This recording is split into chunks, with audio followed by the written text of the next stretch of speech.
Good morning, sir. Introduction. My name is Monica Sariana. NIM 211041739393. Here I will read what is management. What is management? Management is essential for an organization's life and necessary to run all types of management. Good management is the backbone of successful organization. Managing life means getting things done to a hard life objective, and managing an organization means getting things done with and drugs or people to achieve its objectives.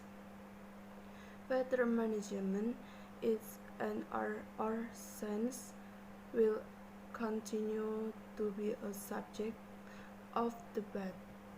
However, most management discourage that some for formal academic management background helps in managing successful practical or sales or university graduates. Hence, the reason for including business degree program is all academic institution. Management is a set of principles relating to the functions of planning, organization, directing, and controlling, and the operation of these principles in harnessing patient, financial, human, and informational resources efficiently and effectively to achieve organizational goals. Definition of management. Many management thinkers have defined management in their own words. For example, Van Vliet and Peterson define management as a set of activities directed at the efficient and effective utilization of resources in the pursuit of one or more goals. Magician, Mosley, and Petrie define management as working with human, financial, and spatial resources to achieve organizational objectives by forming the planning, organizing, leading, and controlling function. Kreitner definition of management.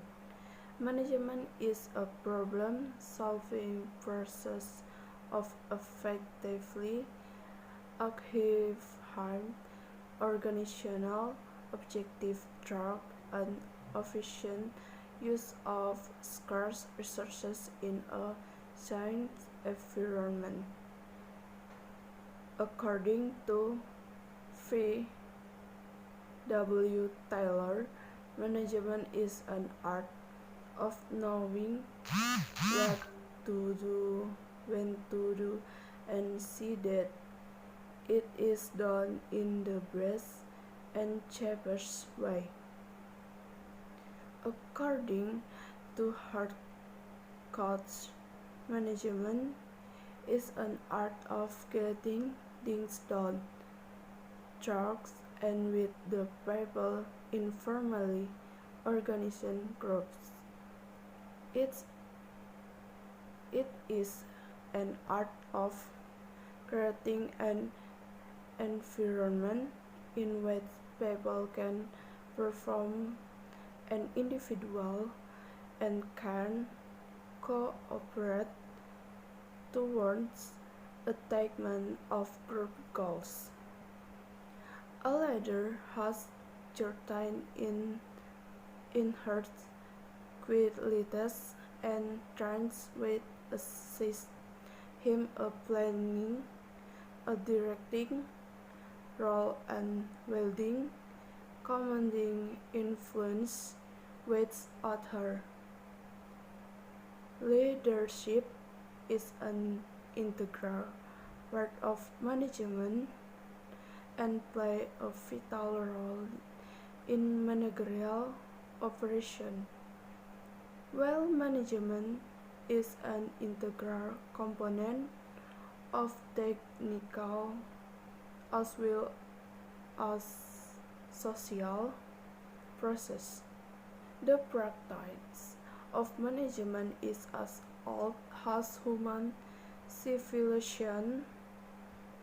However, the study of management in a systematic and scientific way as a distinct body of knowledge is only of recent origin. Management, in some form or another, is an integral part of living and is essential wherever human efforts are to be undertaken to achieve the right objective. The basic ingredients of management are always at play whether we manage our life or our business. For example, let us look at the managerial role of a simple housewife and how she uses the managerial ingredients in managing the home. First, she appraises the household and its needs. She researches the needs of the household for a period of a week or a month or longer. She takes stock of her resources and any concerns of these resources. She plans and organizes her resources to obtain the maximum benefits out of these resources. She monitors and controls the household budget and expenses and other activities. In a large household, she divides the work among other members and coordinates their activities. She encourages and motivates them to do their best in completing their activities. She is always in search of improvement, mention goals, resources, and means to attain these goals. This is agreement, agree are the basic function of management. Management can be defined in detail in the following categories: management as a process, management as an activity, management as a discipline, management as a group, management as a science, management as an art, management as a profession. The concept of management is as old as the human race itself. The concept of family itself regards that life be organized and resources of food are apportioned in a manner so as to maximize the utility of such resources, taking proper steps to fight regard the family from attack by wild animals, planning or where to go fishing and hunting, and whom to go with, organizing this group into sheep and hunting and fishing, but where safe gave direction, and so on are all subtle ingredients of management and organizations. A study of various people around the world shows good examples of organization structures and organization evolution over the years. A village open market in a trade and a large department store in a modern city service the same needs in a similar fashion with a biting stocker at people need. While the tribal organization was simple in nature, the modern organization is much more sophisticated and complex with many technological innovations. However, the basis of management and organization structure seems to have existed since the beginning of organized human activity.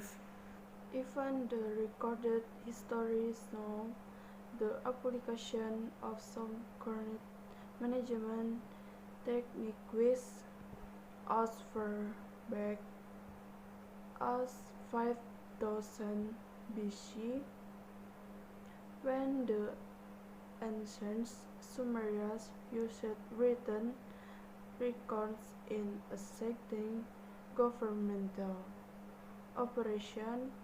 The Egyptian pyramids, with as early 3000 BC, required the organization of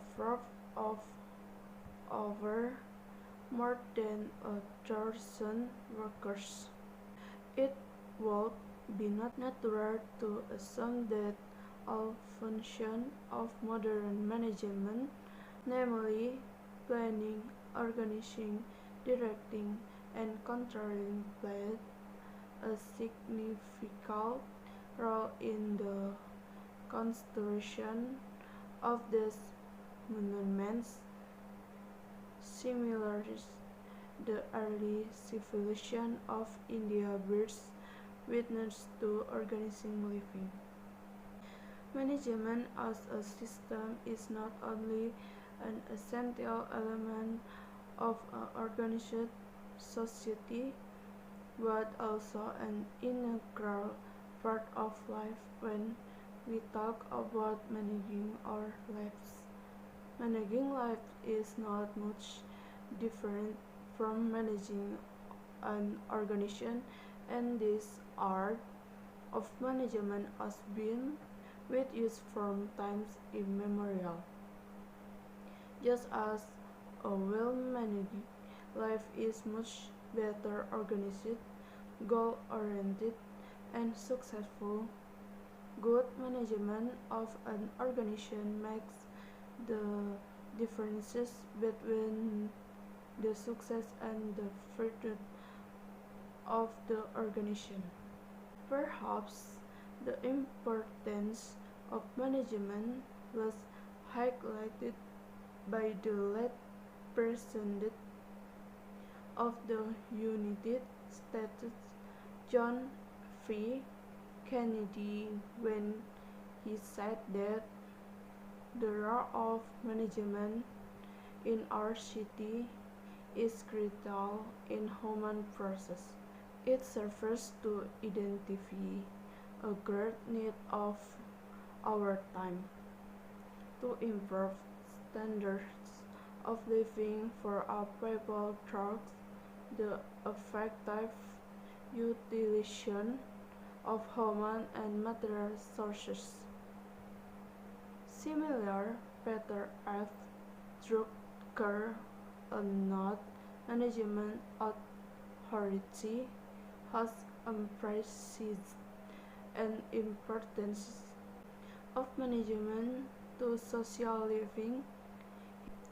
He proclaimed years 25 years ago that effective management was becoming the main resources of developed notation, and that it was the most needed resources for developing notation. A management job is highly crucial to the success of any organization. The more complex the organization, the more required is to the manager role in it. A good management makes this happen. The importance of management is any organization was implied by Professor Leonard R. Salius and his address to a group of management development specialists as follows. We must find ways of convincing society as a whole and those who train managers in particular that the real leadership problems of our institution, the getting things done, the implementation, the offering of a consensus, the making of the right decision at the right time with the right people is where the action is. Although we as a society haven't learned to give much credit to managers, I hope we can move toward recognizing that managerial and leadership jobs are among the most critical tasks of our society. As such, they diversify the professional status that we give to more traditional fields of knowledge. There are basically five primary functions of management. These are planning, organizing, staffing, directing, controlling. The controlling function comprises coordination, reporting, and budgeting, and hence the controlling function can be broken into these three separate functions. Based upon these seven functions, Luther Goodlich connected the word postcard with general relationship in either of the seven functions. A, E, P stands for planning, O for organizing, H for staff, D for direction, CO for coordination, R for reporting, and B for budgeting.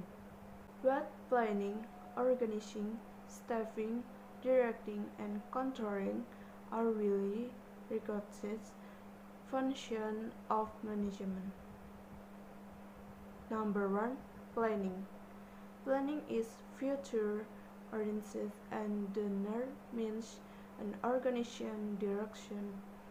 It is a rational and systematic way of making decisions today that will affect the future of the company. It is a kind of organized flourishing as well as cognitive insight. Involves prediction of the future as well as attempting to control the events. It involves the ability to foresee the effects of current action in the long run in the future. Planning is the continuous process of making present entrepreneurial decisions systematical and with best possible knowledge of their future. Organizing systematical the effort needs to carry out this definition and measuring the results of this decision against the expectation. The art organized and systematic feedback. An effective planning program incorporates the effect of both external as well as internal factors. The external factors are sources of resources, both capital and material. General economy trend as far as interest rates and inflation of concerns. Dynamic technology advancements increase governmental regulation regarding community interests, stable international political environments. The internal factors that affect planning are limited growth opportunities due to saturation regarding diversification, change patterns of the working force, more complex organizational structures, decentralization. Number 2. Organizing. Organizing requires a firm structure of authority and the recording and flow of such authority track with work submissions are defined and continued so that each part retraces to the other part in a routine and concerted manner so as to attain the perceived objective. According to Henry Fayol, to organize a business is to profit it with everything useful of its functioning, e.a. raw material, tools, capital, and persons. Thus, the function of organizing involves the determination of activities that need to be done in order to reach the company goals. A segment these activities to the proper personnel and determining the necessary authority to carry out these activities in a coordinated and cohesive manner. It follows therefore that the function of organizing in concern with number 1. Identifying the tasks that must be performed and grouping them whenever necessary. Number 2. Assigning these tasks to the personnel while defining their authority and responsibility. Number 3. Delegating this authority to these employees. Number 4. Establishing a relationship between authority and responsibility. Number 5. Coordinating these activities. Number 3. Staffing.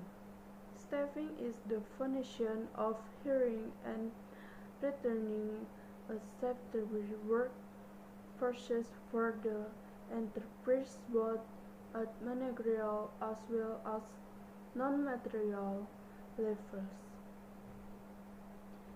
It involves the process of recruiting, training, developing, competency, and evaluating employees and maintaining its workforce with proper incentives and motivation. Since the human element is the most vital factor in the process of management, it is important to recruit the right personnel. According to Course and O'Donnell, managerial function of staffing involves managing the organization structure through the proper and effective selection of persons and development of personnel to fill the roles designated in the structure. This function is even more critical important since people depend in their integrations, knowledge, skill, expressions, physical condition, age, and attitudes, and this completed definition. Hence, management must understand in addition to the technical and operational competency, the social and psychosocial structure of the workforce. Number 4. Directing. The directing function is concerned with leadership, communication, motivation, and supervision so that the employees perform their activities in the most efficient manner possible in order to achieve the desired goals. The leadership element involves issuing instruction and guiding the subordinates about procedures and methods. The communication must be open both ways so that the information can be presented on to the subordinates and the feedback received from them. Motivation is very important since highly motivated people show exponential performance with less direction from supervision. Supervising subordinates while the two continuous process report as well as assure the superiors that the direction are being properly carried out. Number 5. Consulting. The function of consult consists of those activities that are undertaken to ensure that the events do not deviate from the pre-agreed plans. The activities consist of establishing standards for work performance, measuring performance, and comparing it to these sheet standards, and taking corrective action as and when the need to correct any definitions. According to Kanzo and O'Donnell, concerning is the measurement and coordination of performance activities of subordinates in order to make sure that the enterprise objectives and plans desired to obtain them as being accomplished. The concurring function involves a. Establishment of standard performance, b. Measurement of actual performances, c. Measuring actual performances with the predetermined standard and finding out the definition, d. Taking conscious action. All these five functions of management are closely interrelated. However, these functions are highly indistinguishable and virtually unrecognizable on the job. It is necessary thus to put each function separately into focus and deal with it.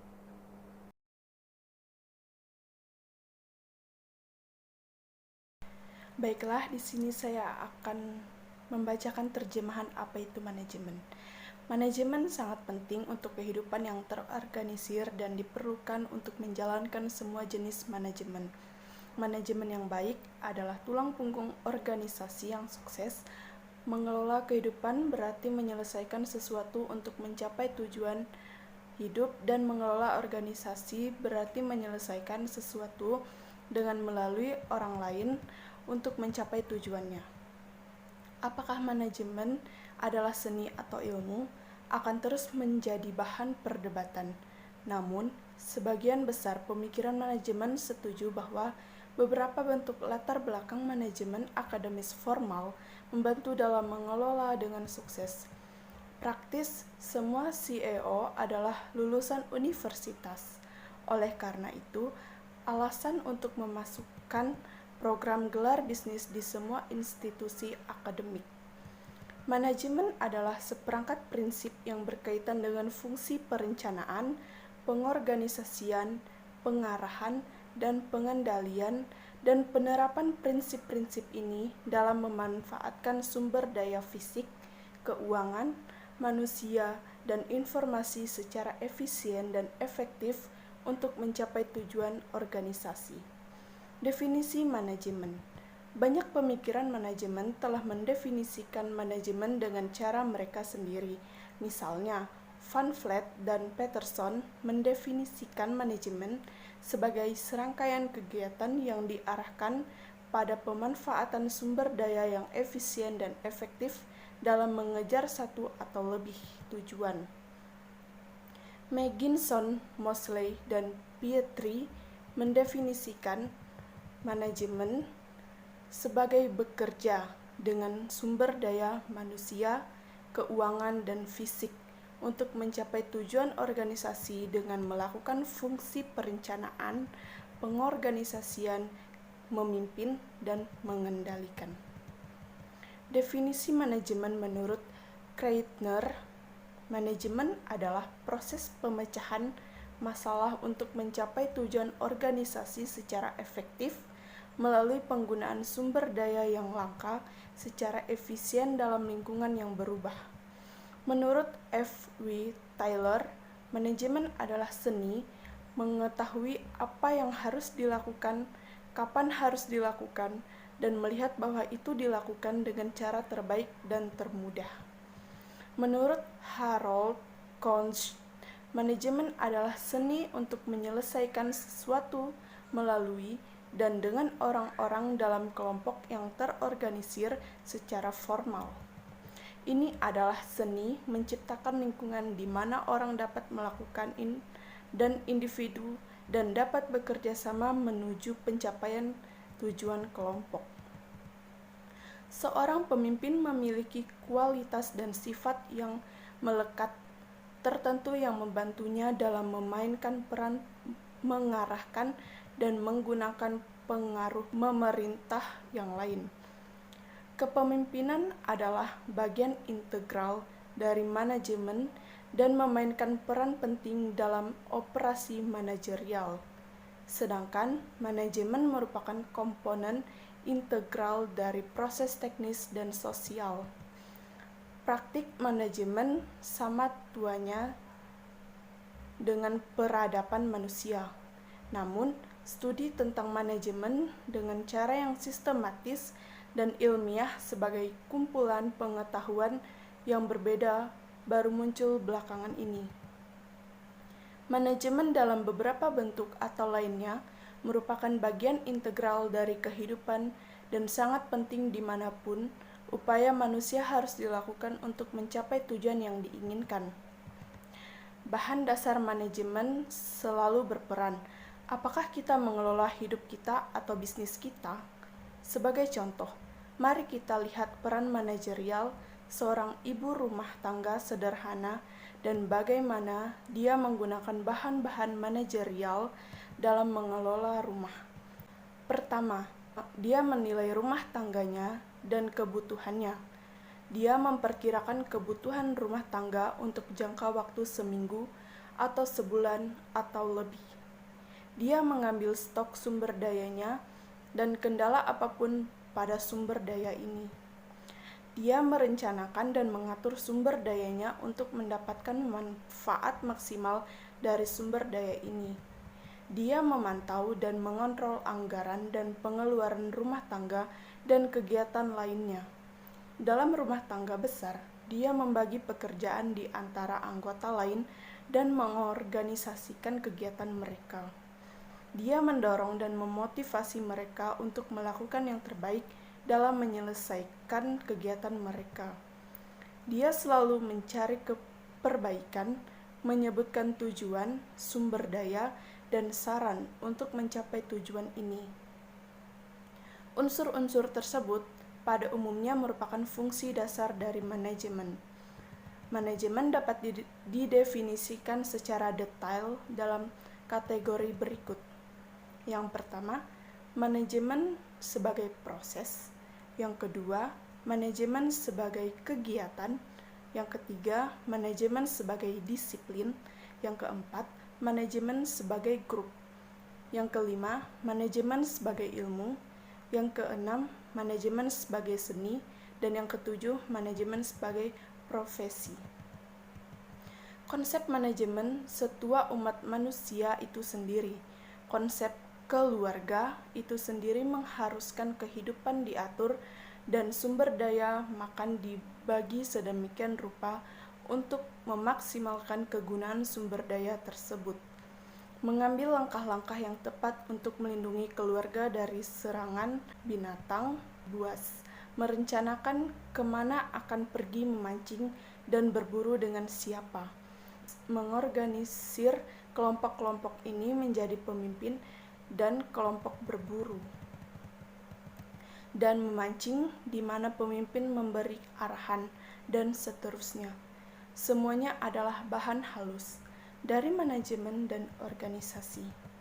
Sebuah studi dari berbagai orang di seluruh dunia menunjukkan contoh yang baik dari struktur organisasi dan evolusi organisasi selama bertahun-tahun. Pasar terbuka desa di sebuah suku dan departemen store besar di kota modern melayani kebutuhan yang sama dengan cara yang sama, yaitu menyatukan barang-barang yang dibutuhkan orang. Sementara organisasi kesukuan bersifat sederhana, organisasi modern jauh lebih canggih dan kompleks dengan banyak inovasi teknologi. Namun, bentuk dasar manajemen dan struktur organisasi tampaknya sudah ada sejak awal aktivitas manusia terorganisir. Bahkan catatan sejarah menunjukkan penerapan beberapa teknik manajemen saat ini sejauh 5.000 sebelum Masehi.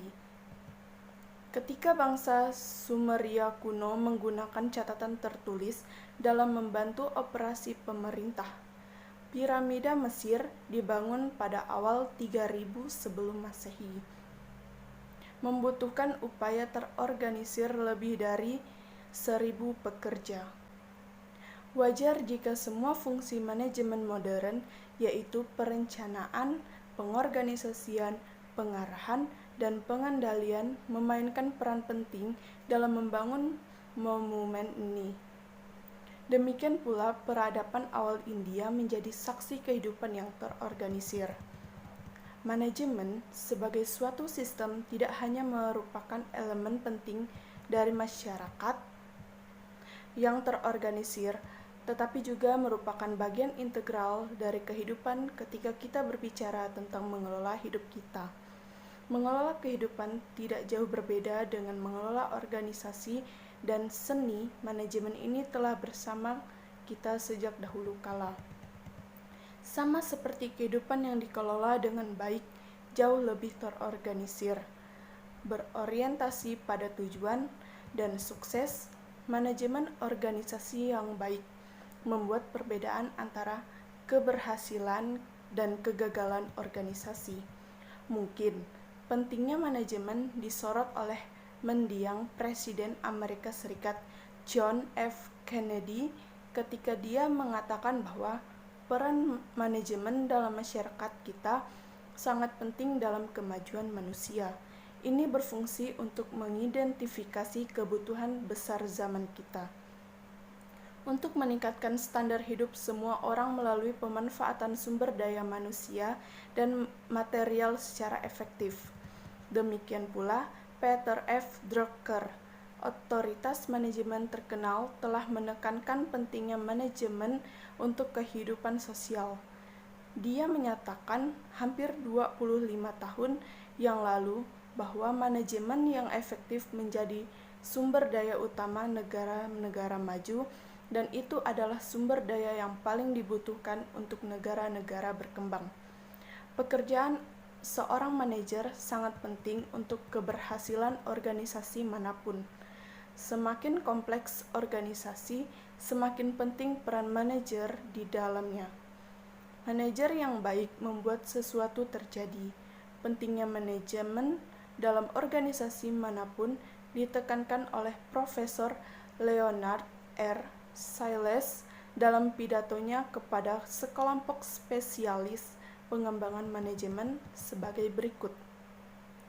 Kita harus menemukan cara untuk meyakinkan masyarakat secara keseluruhan, dan mereka yang melatih para manajer khususnya, bahwa masalah kepemimpinan yang sebenarnya lebih dari lembaga kita, menyelesaikan sesuatu, implementasi, mengembangkan konsensus, membuat keputusan yang tepat di tingkat waktu yang tepat, dengan orang yang tepat adalah di mana tindakannya. Meskipun kita sebagai masyarakat belum belajar untuk memberikan banyak penghargaan kepada manajer, saya harap kita dapat bergerak menuju pengakuan bahwa pekerjaan manajerial dan kepemimpinan adalah salah satu tugas paling penting dari masyarakat kita. Karena itu, mereka layak mendapatkan status profesional yang kami berikan pada bidang pengetahuan yang lebih tradisional. Pada dasarnya ada 5 fungsi utama manajemen. Ini adalah perencanaan, pengorganisasian, kepegawaian, penyutradaraan, mengontrol. Fungsi pengendalian terdiri dari koordinasi, pelaporan, dan penganggaran, dan karenanya fungsi pengendalian dapat dipecah menjadi 3 fungsi terpisah ini. Berdasarkan tujuan fungsi tersebut, Luther Gulick menciptakan kata post-truth yang secara umum merupakan inisial dari ketujuh fungsi tersebut, yaitu P, singkatan dari planning, O berarti organizing, S berarti staffing, D berarti directing, CO coordination, R berarti pelaporan, dan B untuk penganggaran. Tapi, perencanaan pengorganisasian, kepegawaian, pengarahan, dan pengendalian adalah fungsi manajemen yang diakui secara luas. Yang pertama, perencanaan. Perencanaan berorientasi pada masa depan dan menentukan arah organisasi. Ini adalah cara yang rasional dan sistematis untuk membuat keputusan hari ini yang akan mempengaruhi masa depan perusahaan. Ini adalah semacam tinjauan ke masa depan yang terorganisir serta tinjauan ke belakang yang korektif. Ini melibatkan memprediksi masa depan serta mencoba untuk mengontrol peristiwa. Ini melibatkan kemampuan untuk meramal efek dari tindakan saat ini dalam jangka panjang di masa depan. Perencanaan adalah proses berkelanjutan membuat keputusan kewirausahaan saat ini serta sistematis dan dengan mengetahui terbaik tentang masa depan mereka. Mengatur secara sistematis upaya yang diperlukan untuk melaksanakan keputusan ini dan mengukur hasil keputusan ini terhadap harapan melalui umpan balik yang terorganisir dan sistematis. Program perencanaan yang efektif menggabungkan efek dari faktor eksternal maupun internal. Faktor eksternal adalah kekurangan sumber daya, baik modal maupun material. Tren ekonomi umum sejauh menyangkut suku bunga dan inflasi, kemajuan teknologi yang dinamis, peningkatan peraturan pemerintah mengenai kepentingan masyarakat, lingkungan politik internasional yang tidak stabil, dan lain-lain. Faktor internal yang mempengaruhi perencanaan adalah peluang pertumbuhan yang terbatas karena kejenuhan yang membutuhkan diversifikasi, perubahan pola tenaga kerja, struktur organisasi yang lebih kompleks, desentralisasi, dan lain-lain. Yang kedua, pengorganisasian. Pengorganisasian memerlukan struktur wewenang formal dan arahan, serta aliran wewenang yang melaluinya pembagian kerja ditetapkan, diatur, dan dikoordinasikan sedemikian rupa sehingga setiap bagian berhubungan dengan bagian lain secara terpandu dan koheren untuk mencapai tujuan yang ditentukan. Menurut Henry Fayol, untuk mengatur bisnis adalah menyediakan segala sesuatu yang berguna atau fungsinya, yaitu bahan baku, peralatan, modal, dan personel. Dengan demikian, fungsi pengorganisasian melibatkan penentuan kegiatan yang perlu dilakukan untuk mencapai tujuan perusahaan, menugaskan kegiatan ini kepada personel yang tepat, dan mendelegasikan wewenang yang diperlukan untuk melaksanakan kegiatan ini secara terorganisasi dan kohesif. Oleh karena itu, fungsi pengorganisasian terkait dengan mengidentifikasi tugas-tugas yang harus dilakukan dan mengelompokkan bila diperlukan, menugaskan tugas-tugas ini kepada personel sambil mendefinisikan wewenang dan tanggung jawab mereka, mendelegasikan wewenang ini kepada karyawan ini, membangun hubungan antara wewenang dan tanggung jawab, mengorganisasikan kegiatan ini. Yang ketiga, kepegawaian. Staffing adalah fungsi mempekerjakan dan mempertahankan tenaga kerja yang sesuai untuk perusahaan, baik di tingkat manajerial maupun non-manajerial. Ini melibatkan proses perekrutan, pelatihan, pengembangan, kompensasi, dan evaluasi karyawan, dan mempertahankan tenaga kerja ini dengan insentif dan motivasi yang tepat. Karena unsur manusia merupakan faktor yang paling vital dalam proses manajemen, maka penting untuk merekrut personel yang tepat.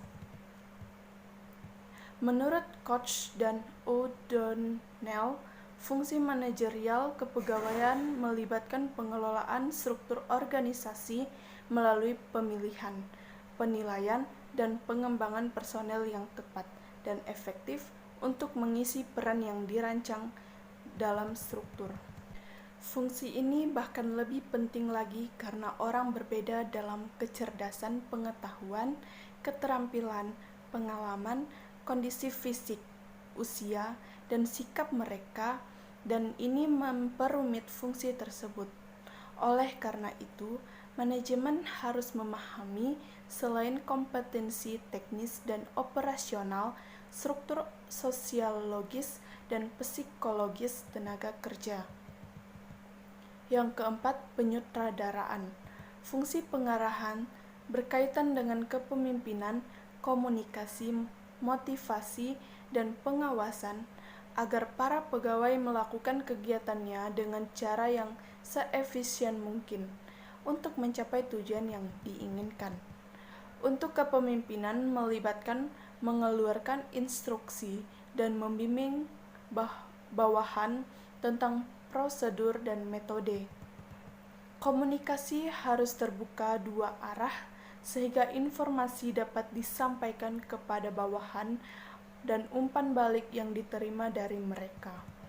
Motivasi sangat penting karena orang yang bermotivasi tinggi menunjukkan kinerja yang sangat baik dengan arahan yang kurang dari atasan.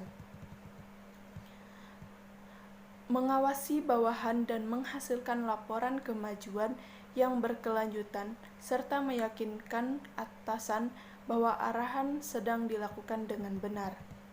Yang kelima, mengontrol. Fungsi mengendalikan terdiri dari aktivitas-aktivitas yang dilakukan untuk memastikan bahwa kejadian-kejadian tersebut tidak menyimpang dari rencana yang telah disusun sebelumnya. Kegiatannya terdiri dari menetapkan standar kinerja kerja, mengukur kinerja dan membandingkannya dengan standar yang ditetapkan ini, dan mengambil tindakan korektif jika dan bila diperlukan untuk memperbaiki penyimpangan. Menurut Koch dan O'Donnell, pengendalian adalah pengukuran dan koreksi aktivitas kinerja bawahan untuk memastikan bahwa tujuan dan rencana perusahaan yang diinginkan untuk mendapatkannya tercapai. Fungsi pengendalian meliputi sebuah penetapan kinerja standar, pengukuran kinerja yang sebenarnya, mengukur kinerja sebenarnya dengan standar yang telah ditentukan dan mengetahui penyimpangannya, mengambil tindakan korektif. Kelima fungsi manajemen ini sangat terkait erat, namun fungsi ini sangat tidak dapat dibedakan dan hampir tidak dapat dikenali di tempat kerja. Namun, penting untuk menempatkan setiap fungsi secara terpisah ke dalam fokus dan menanganinya.